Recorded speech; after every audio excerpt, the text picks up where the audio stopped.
Okay, so anyway, this is me from the end of the video. I suppose my overall thoughts are a basic but competent kill team, kind of like it came straight from the core rulebook and has yet to be expanded upon. Are they ever going to expand upon it? Well, are they ever going to expand upon Sisters of Battle? We just don't know. AKA, probably not. Anyway, enjoy the rest of the video, and I am, again, apologising for the poor quality screenshots that I've managed to find. Hello everybody, Glass Half Dead here, and today we're looking at the new Sisters of Silence kill team. Now, at the time of me recording this, of course I'm trying to get it out to you as early as possible. We don't have the best screenshots at the moment, because the June issue of White Dwarf isn't in everybody's hands, so I've had to take screen caps from other YouTubers. So when we look at Sisters of Silence, the first thing we have to think about is, of course, the thing that truly defines them, and that is they cannot be targeted by any psychic attack. Well, any psychic power at all, in fact, which means for regular games, no Psybolt. Interesting. Obviously that only affects, again in regular games, not looking at commanders, that only affects Servants of the Abyss, Grey Knights, and of course Thousand Sons. Against those teams, this particular team probably, I would say, stands a better chance than most. Like that is a very good thing. And I don't think it's a negative that they are so much better than other factions against those factions. For example, let's take Grey Knights. In hold kill, Grey Knights are kind of top of the league. Like they're doing really well, and it's because of 2 Psybolts a turn. Now, against Sisters of Silence, they simply won't get that. If I'm honest, I don't think it's an auto loss for Grey Knights, but in the same way that bad matchups exist, if Harlequins go against Grey Knights, 9 times out of 10, Grey Knights are going to win. And I think in this case, if we have a similar situation, we get Sisters of Silence going up against Grey Knights. Hey, if it means that Sisters of Silence are going to win 9 times out of 10, that's great. I don't think they will. I think Grey Knights still have enough tools in their kit to do other things.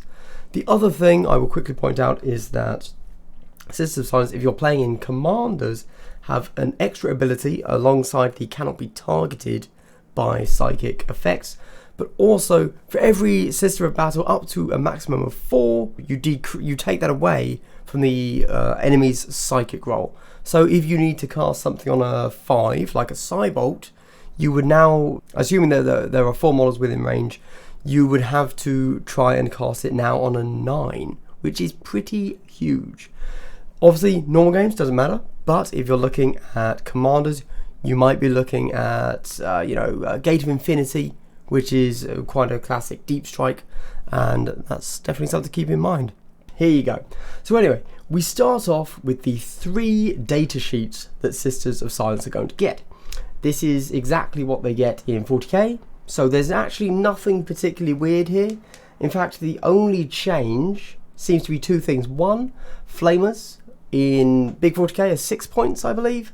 In this, they're 3 points, which is in line with what they've done with Flamers in everything else, so in kill teams, so that makes sense. The other thing, which somebody else in my Discord noticed far more vigilantly than me, is that it seems the Executioner Great Blade in Big 40k is +1 strength. In this, it is now +2. That's almost certainly a typo based on how 40k has ported all of its rules over to kill team, but I'm going to play it +2 because that's how it's written, and of course GW is never going to FAQ that because they love kill team so much. Anyway, let's talk about the 3 different data sheets. Essentially, they are all the same. However, they've got different names, and you get Sisters of Silence in their basic form are a 7-inch move, which is interesting in and of itself. Marine stats, so 3 up on weapon skill, ballistic skill. Strength, toughness 3, 1 wound, 2 attacks base, which is pretty good actually. Leadership 8, also pretty good, with a 3 up save. So that 7-inch move is going to come in handy, definitely. And they, as a standard, you might think a Sister of Silence has a bolt gun, which their bolt gun is just a standard bolt gun, rapid fire 1, strength 4, no AP, 1 damage. And I think a lot of people, when they're looking at Sisters of Battle, would have come across the same issue. If you're looking at Sisters of Battle or Sisters of Silence and thinking their default weapon is a bolt gun, you've missed the point. So, I would say, to clarify, the ones with bolt guns are called prosecutors. The ones that are called vigilators get the Executioner Great Blade, and the ones with flamers are called witch seekers. I'm never going to call them those names again. I'm going to say the flamers, the great blades, and the bolters, because that's fine. I think what you'll probably want to do to build a list, let me get back to, so with those 3 data sheets, you can have bolters, you can have flamers, you can have the great blade. I've been over the bolter. The flamer is the same as any other flamer. It's assault D6, strength 4, AP 0, damage 1. Auto hits, obviously. The Executioner Great Blade, that is the only weapon that so far is unique to these guys. It is strength plus 2, it's a melee weapon, obviously. Strength plus 2, AP minus 3, damage D3. So that's pretty good. Now the flamer is 3 points, the Executioner Great Blade is 4. The base cost of a Sister of Silence is 10 points. Add 4, 14 points. For something that has an equivalent profile to a Grey Knight, who's going to be sitting at about 19 points, I believe. It's not terrible, actually. Obviously, that's in melee, if you're looking at the Great Blade. How would I build one of these lists? Good question. So, as I was saying earlier, and then got sidetracked heavily, the bolter is not the default weapon here. If for some reason you get to a point where you feel like you really want to squeeze another model in, look at the bolters. However, I think every list should start with 3 models, which is one of each of the sergeant level models from each datasheet. So you get a Witch Seeker Superior, a Vigilant Superior, and a Prosecutor Superior. These are 1 point extra than the base models. They get 1 extra attacks. They're all 3 attacks, which is actually pretty good. They are also 1 plus leadership, so all leadership 9. That's not bad at all for 1 point. Now, I think everybody knows what a flamer does. And everyone can inherently see the value of the Executioner Great Blade, right? If that gets into combat, you've got 3 attacks, you're going to kill something, right? There's not even a minus to hit with that. You'll probably delete whatever you hit.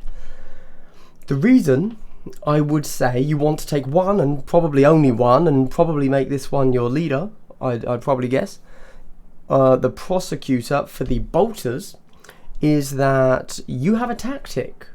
And it's actually not a bad tactic. So let's look at the Sisters of Silence tactics. Again, I apologise so much for how bad this looks. It was the best I could do, I apologise. Let me read them out to you. So, they are all 1 CP. And I'm gonna get it out there. They're all boring. Like, there's nothing here that has flavour. Some of them are good. Like, these aren't bad tactics. They're just not, super fun. And they're all offensive in general. As in attacking, not like snowflakes. Their first tactic is any model that's within 3 inches of a Sister of Silence model gets -1 to their nerve test. Okay. Has situations where you might want to use it. Personally, I've never been a huge fan of that, but whatever. It is what it is. It's there. Next up, you have, if you're using an Executioner Great Blade, you can add 1 to the wound roll. Not terrible. So you're always going to be strength 5, unless you're a zealot, in which case you'll be 6. And at strength 5, you're not wounding anything on 2s, unless it's, a gross or whatever. So, if you've got a really big turn, and you want to do like 3 hits, 1, 2, 3, and you really need to get through to the injury rolls, you need that wound. You need to be wounding on 2s instead of 3s.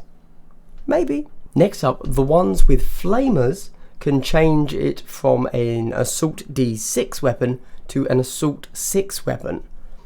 Now, I actually really like that. I think that's really good. That's a very strong tactic. For only 1 CP, you're guaranteeing 6 hits on a model. I believe it is only in the shooting phase, so you can't have some crazy Overwatch fun. But I think that will see use in every game for Sisters of Silence players, definitely. And the final one, which is the bolt gun tactic. So you can change the bolt gun from being the standard bolt gun we all know and love. Love, questionable there, I realise. Which is a rapid fire 1 weapon, and change it to an assault 3 weapon.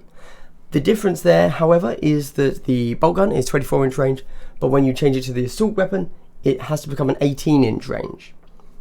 However, and this is the cool bit, you suffer no penalties to your hit roll. So even if they are over half range, even if they're obscured, suddenly you're getting 3 shots hitting on 3s, assuming you don't have a flesh wound.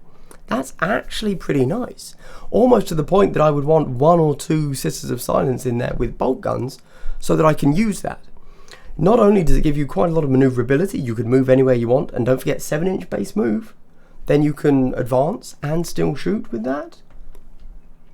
That's pretty nice, I've got to say.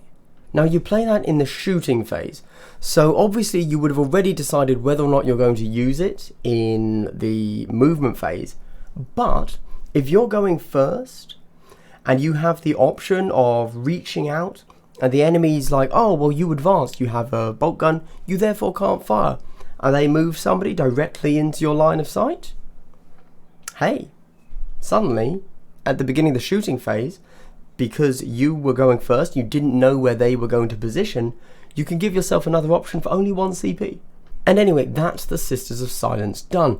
There's not a huge amount to talk about them here, but I think, although it is a very basic team, it's not a bad team. I think you don't have many options, but it's not terrible. You essentially have 1 model with 3 loadouts, and I think they will be able to do pretty well in tournaments, if that's how we want to play them. Okay, everybody, thanks very much for watching. A like and subscribe, join my Discord, my Patreon, everything that I do, all that good stuff. Oh, my second channel, which is all about lore, completely different vibe to this one. That would be awesome if you could look into all of that. Anyway, this has been Glass Half Dead. I hope you've had a good day, and I hope you continue to have a good day. Goodbye.